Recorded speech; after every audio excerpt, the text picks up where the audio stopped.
កំពង់សាច់សភូមិគោកសនដាច់ទ្រង់ខ្ញុំ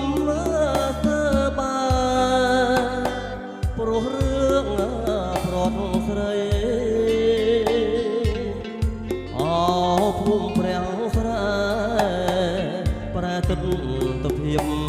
ថ្មីអ្នកនេះជាអ្វីលួចលៀងស្នេហ៍ខ្ញុំត្បូងខ្មុំរឿងទុំបាភ្នំរឿងថ្មីរឿងខ្ញុំប្រត់ស្រី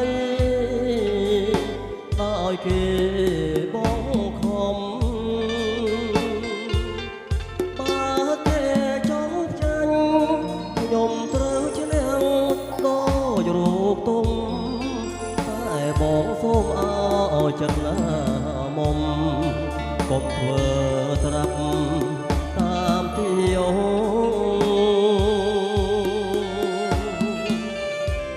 តាមថ្វាយតានាងអ្នកធ្លាប់មានរត់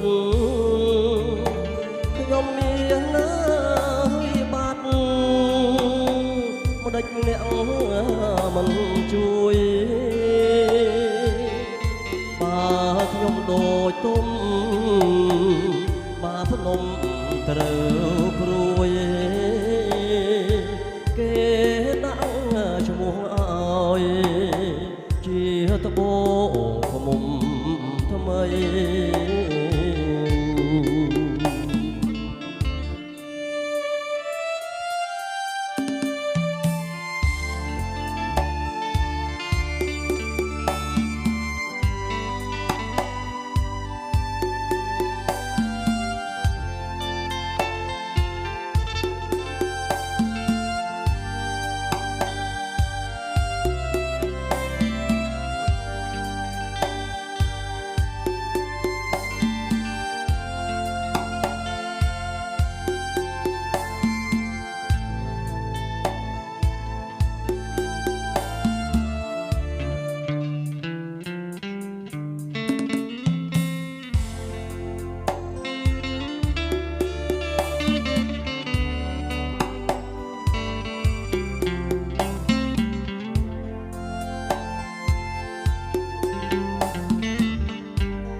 បាភ្នំរឿងថ្មីរឿងខ្ញុំប្រត់ស្រី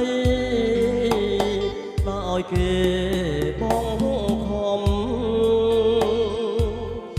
បើគេចង់ចាញ់ខ្ញុំត្រូវឈ្នះដោយរូបទុំតែបងសូមឲ្យចិត្តណាមុំ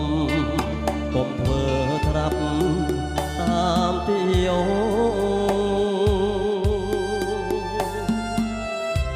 តាមស្វាយតានាងអ្នកធ្លាប់មានរត់ខ្ញុំមានណា